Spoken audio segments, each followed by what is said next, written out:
One of the most fascinating events in history is the tale of the Great Emu War that took place in Australia in 1932.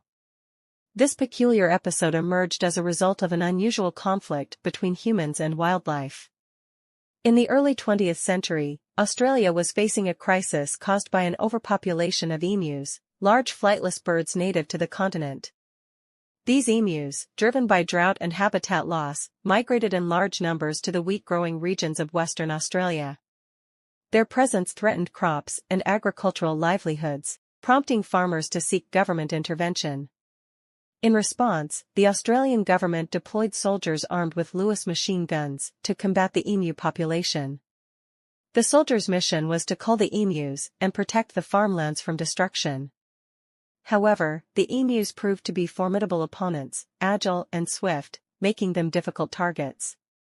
The war quickly turned into a comedic spectacle as the soldiers struggled to effectively control the emu population. Despite their efforts, the emus evaded capture and continued to wreak havoc on the crops. The soldiers' attempts to outmaneuver the birds proved futile, and the emus seemed to mockingly outsmart their human adversaries. After several unsuccessful engagements, the government eventually called off the operation, acknowledging defeat in what became known as the Great Emu War.